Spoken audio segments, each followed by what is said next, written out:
shake, shake, shake, I shake it. I am probably gonna get copyright claimed for that.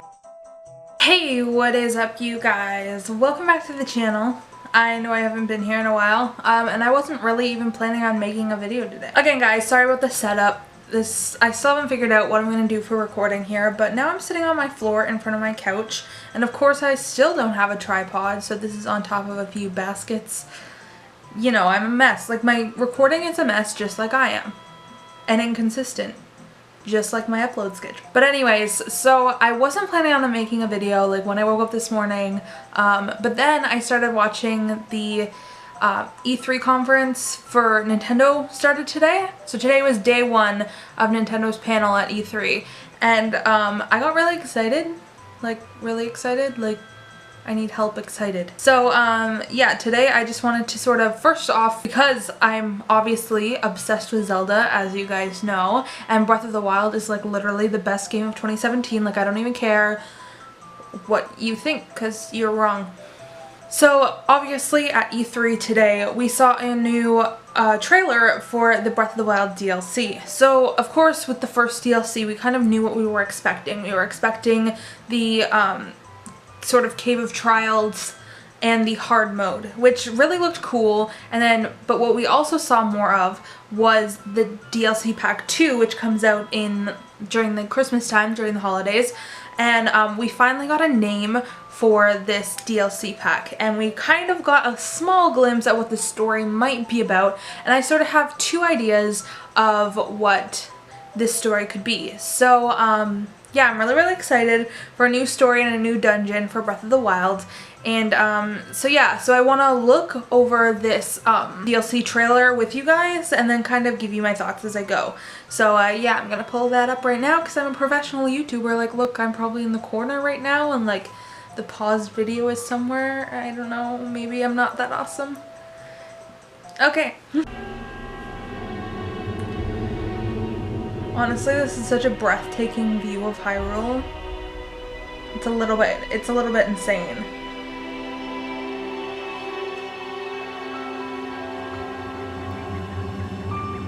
And there he is.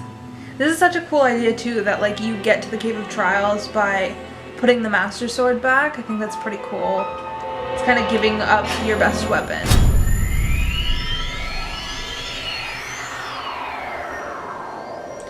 Which, like, obviously, I'm just gonna pause it here. Obviously, that means, too, that if you don't have the Master Sword yet, which some people play through the whole game without getting it, and obviously, if you're, like, a real Zelda fan, like, you've gotten the Master Sword already in the game, but I wonder if you haven't, if you have to do that before you can unlock the Cave of Trials. Like, it would make sense. But, you know, let's just continue.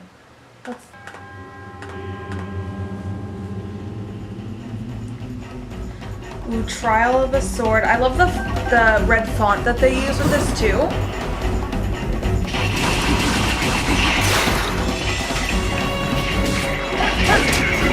Seriously, the hardest part is going to be starting off with like tree branches again, guys.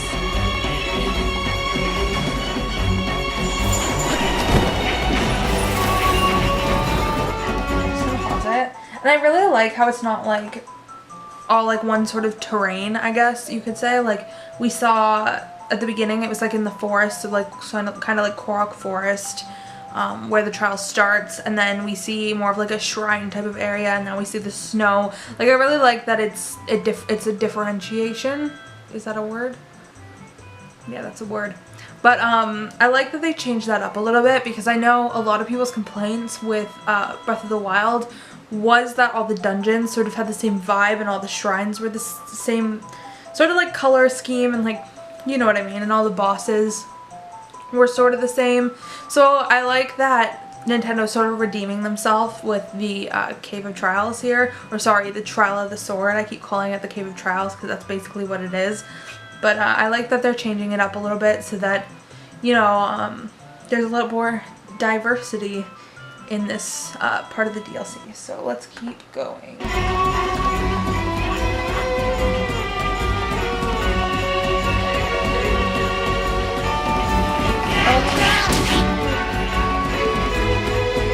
And then, yeah, there's this Hero's Path mode, and I guess I'll kind of talk about this a bit.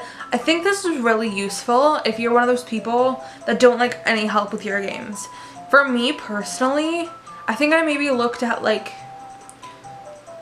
a small handful of shrine locations on the Zelda Dungeon interactive Breath of the Wild map, which I know, like, Emily, you suck, blah blah blah, but I did do that. And then for my Korok seeds, I'm definitely using the Breath of the Wild interactive map because I just think it's a little bit tedious, and maybe with the Korok mask, which we see later in this video, it'll kind of make it easier.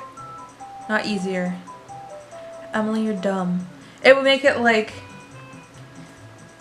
more enjoyable to find the Koroks that way, but when you're literally looking for the stupidest things, it just gets frustrating after a while when there's 900 of them. So I have been using the Zelda Dungeon map for that, and I think I have about 200 Korok seeds right now, which isn't that great. I know, I'm horrible. But yeah, so I think it's useful for that, and it's kind of useful because I'm sure there's parts of the game that I haven't even looked at yet, and it would be really cool to see those. Like, I've been trying to go from side to side on the map and go like up and down just to try and see everything, but it's a little bit, you know, you lose interest real fast doing that. So let's keep watching this here.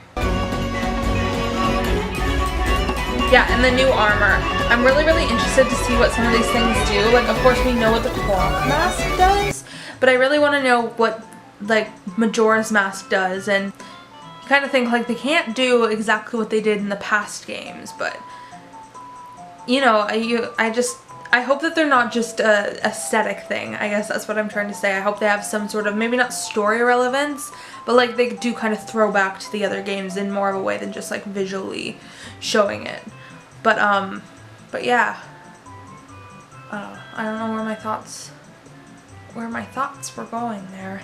But yeah, and then I'm really curious to see what the Tingle outfit does, because Link looks absolutely ridiculous in it. First of all, like, let's look at this like right now. Like, can I maybe put it here or something? Emily, you're an editor, put it here. Tingle outfit.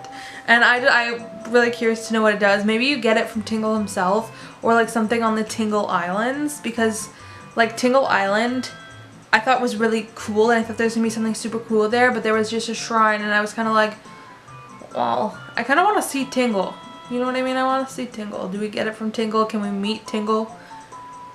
Asking the real questions about Zelda, guys. Let's keep going. So yeah, here we sort of see Link using the Korok mask, which is pretty cool. Yeah, and then Master Mode.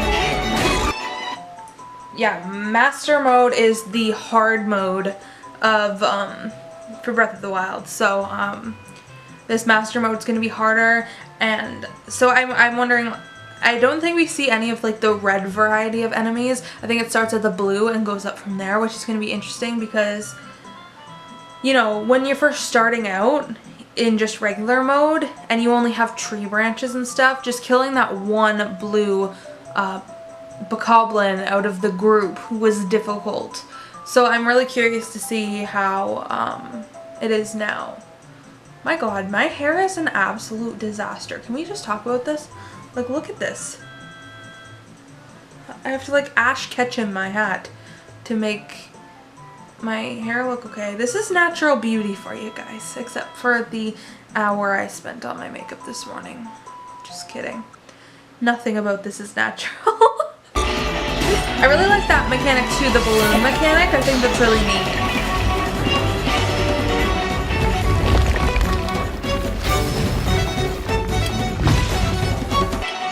And I really want to know what's up with this meter. Like, it shows, like, I couldn't really tell what was going on there. Like, if you could figure out what's going on with like the flashing HP meter, let me know down below, because I don't really get it. Like, is he regenerating his health, or is there like, I don't know. I don't get it. So let me know if you get it. But this is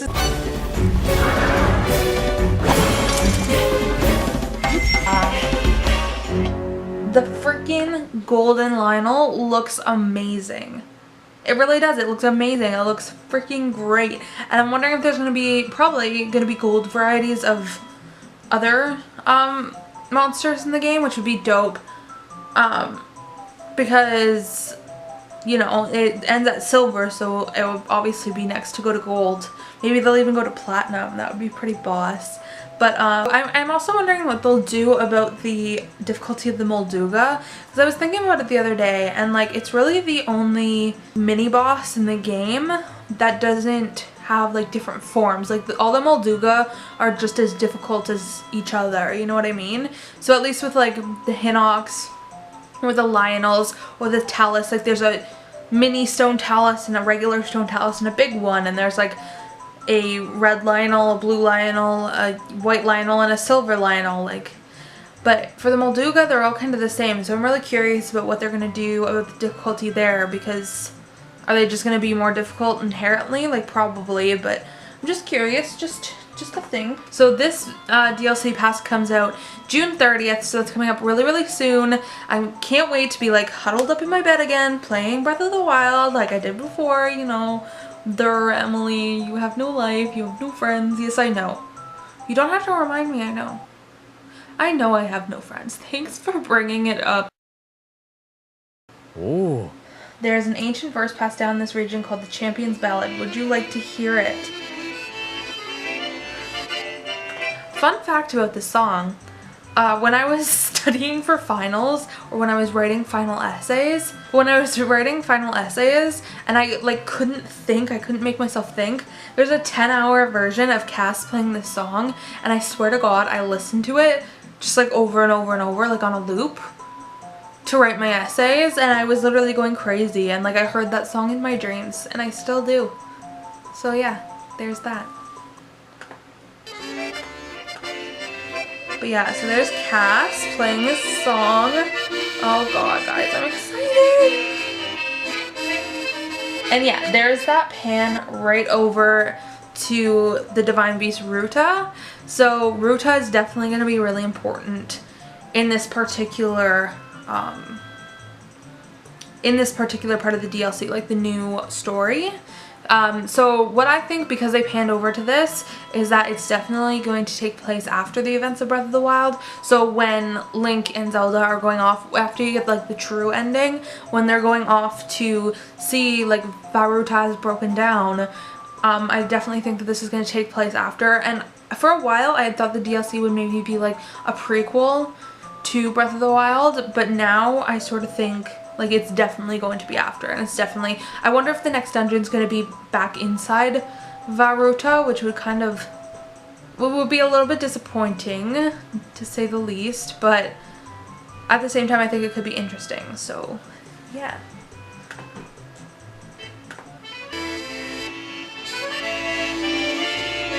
Aw, Mifa.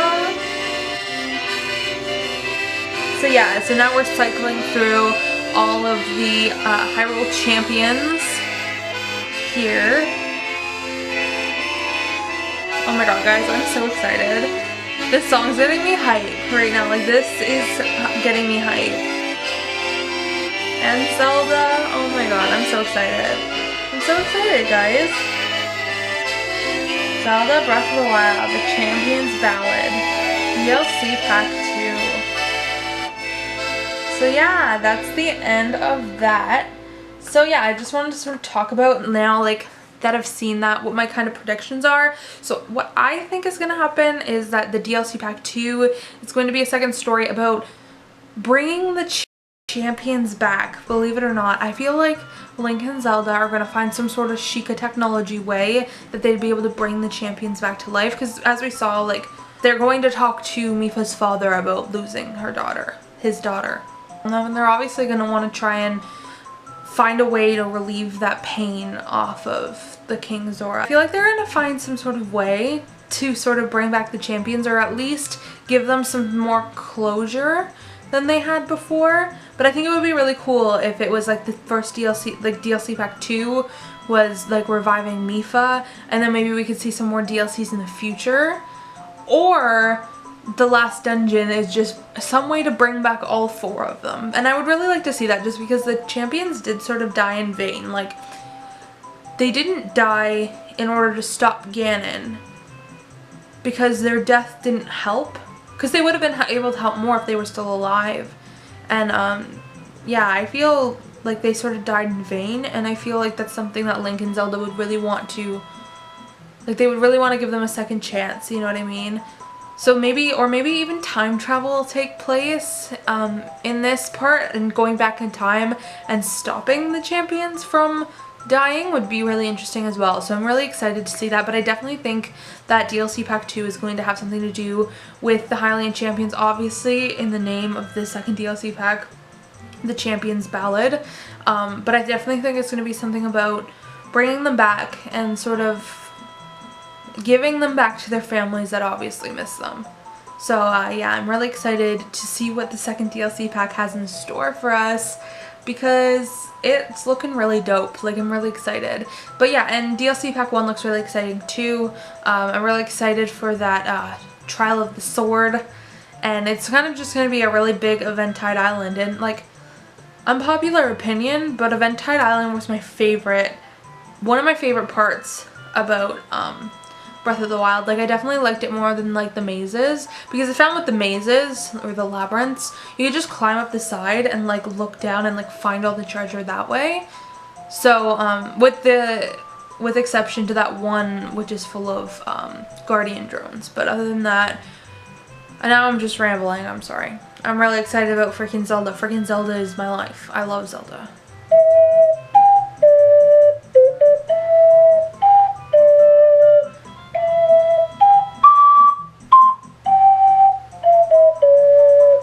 So the next thing that I'm really excited about after the Zelda DLC is the new Kirby game from the Nintendo Switch. Now, I don't think this has an actual working title yet. It's just Kirby for Nintendo Switch, according to the Nintendo YouTube page. So like, I don't know. But personally, I think the Kirby franchise is a little bit underrated. And this game is probably going to be underrated as well. Like, from the trailers, which, like, unlike other games that we saw the trailers for at E3, it didn't seem too, like, doctored. Like, it was more just, like, gameplay. And I really like that from trailers, when it's just, like, gameplay, because you can actually see what the game's gonna look like. And honestly, the new Kirby for Nintendo Switch looks gorgeous. Like, it looks really, really gorgeous. I think like the game only really has a few new features that we saw from the trailer. Obviously we'll see more as time comes, but I really don't think that this game really needs a bunch of new features to sell, like especially to Kirby fans, because honestly as a kid playing Smash Bros I always picked Kirby, because like who doesn't want all of the abilities? But seriously though, I really think that Kirby is just a gem on its own, and just having it rebooted like this is really, really exciting to me. I remember once crying about an episode of Kirby, because the bad guys like won in this one episode, and it was really, really depressing. Okay, so the next thing that I want to talk about that I'm super... The next thing that I want to talk about that's pretty exciting is Yoshi for the Nintendo Switch. Now this is obviously also just like a working title, Yoshi for Nintendo Switch, but it really looks like a pretty cute puzzle game. Now I heard a lot of other people being like way hyped about this, and I can't say that I really share that extreme hypeness for this Yoshi game. Like, sorry Dino. But it really looks gorgeous. It just doesn't seem really like anything groundbreaking. Like, it just seems like another laid back, relaxed, puzzle style platformer, which really is what the Yoshi games always have been. Like, they've never claimed to be anything else, but it didn't really seem to pique my interest as much as seeing the other games like Kirby or like Mario Odyssey, which we'll get to. We will get to it, don't worry, don't freak out, don't get your panties in a bunch. I can see you bunching up your panties, stop. So, the new Yoshi game, it really looks cute. I will definitely buy it and play it, but it really doesn't seem something that's going to send me running to the store as soon as it comes out to grab this game. And yes, I'm one of those people that need games in my hand. Like, I don't like downloading them, so it can really get stressful on release day for me. It really can. I'm not lying. So the next game I want to talk about is Sonic Forces. So this is the new Sonic game, and I was really sort of disappointed with the trailer because you didn't really get to see that much like gameplay. And I understand that the game's not like ready for release or anything, but it sort of seemed like it was hyping it up way more than it was. Like the trailer was gorgeous, but I really don't think that the game's going to live up to that. Like of course we know that the Nintendo Switch is capable of it, seeing Breath of the Wild, obviously, gorgeous game.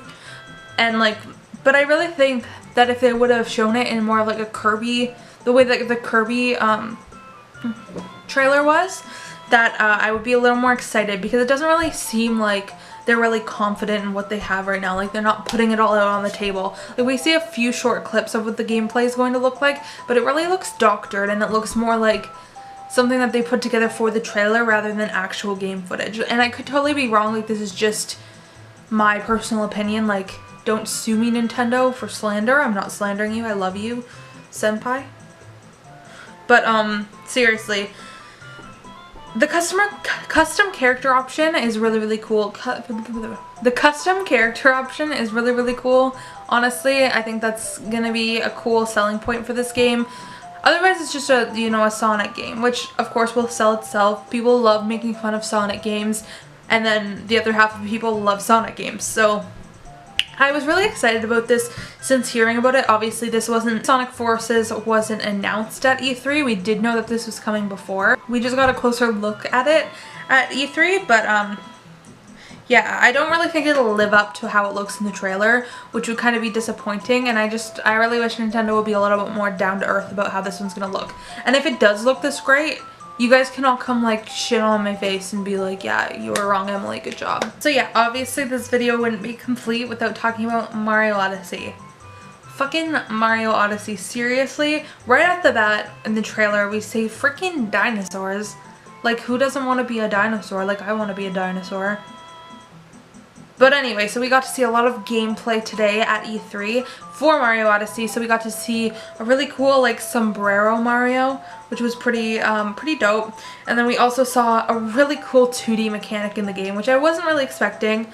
I really hadn't seen very much of Mario Odyssey yet, but this gameplay showed off this really cool 2D feature, which I'll definitely... Yeah, so we definitely saw this 2D mechanic, which is really cool. So what it really is that you go into like a 8-bit sort of looking pipe, and then you're on the wall of the 3D game. So like you get to play as like sort of like a drawing on the wall, and you complete like a 2D sort of level within the 3D space. So I thought that was really cool. It was a really different gaming mechanic that I really like to see, because a lot of times with the 3D Mario games, like even Mario 64 and Mario Sunshine, which I was like definitely in love with Mario Sunshine, there was definitely something missing about the sort of like 2D mechanic that just is really key to Mario games. So yeah. So yeah, from the gameplay showed, Mario Odyssey really seems to be like a really great game. Like it's going to be an amazing game, and I'm almost as excited to see it as I was for Breath of the Wild, which is saying something. Like Zelda. But anyway, so I'm really excited about that. Also, I just have to say that like looking at all these games that are shown at E3, I really wish that some of the stuff was shown like as launch titles for the Nintendo Switch. Like I feel like the Nintendo Switch was really sold by Breath of the Wild, and obviously the console sold out. It was amazing money wise, but I feel like it still wasn't well received like to the heart of gamers, because really all we had was some software testing games like 1-2 Switch, and then some like crappy play with your friends games, like no offense, but like slipper clips, like snipper clips. Anyway, so but I really wish that it would have launched with maybe a few more titles, because like seeing E3 now is what I wanted from the Switch release, which I would have been a lot poorer if that had been the Switch release, but I'm gonna get really poor once all these games come out. So yeah, and of course we also saw trailers for Fire Emblem Warriors, which honestly, can we talk about that voice acting though? We're under attack! Mother's in danger! If she's up there, then... Like Like, it was bad. But the game looks good, of course, for Fire Emblem fans. I've honestly never been that huge of a fan of the games, really because I haven't really gotten into them, and I obviously want to one day, but maybe this one. Maybe this one? With that voice acting though? We also saw the trailer for Xenoblade Chronicles 2, which is something that a lot of people are looking forward to, and it looks like it's going to be an overall good game, so GG Nintendo. Other things we have to look forward to on the Switch, which weren't really announced, I guess, here at E3, is Skyrim's obviously coming to the Nintendo Switch because it needs to be on every console ever, apparently. We also have Pokken Tournament coming to the Nintendo Switch, which is pretty awesome. I mean, I wasn't super excited about it just because I was expecting like Pokemon Stars or like Clips, whatever you think it's going to be called, to be announced at Nintendo Direct last week. Was it that long ago? I don't even know. But then we also have ARMS to look forward to, coming out very soon. Splatoon 2, which is also coming out very soon. And of course, God bless, we just got news about a new main RPG game coming to the Nintendo Switch. I was kind of meh because we heard about Ultra Sun and Ultra Moon coming out for the 3DS, and I was kind of like, no, Nintendo, like, you've got this awesome software, put a put a Pokemon RPG on the freaking Switch. But Nintendo did say today at E3 that this will be a thing. It's going to be a thing. Let's get excited, guys.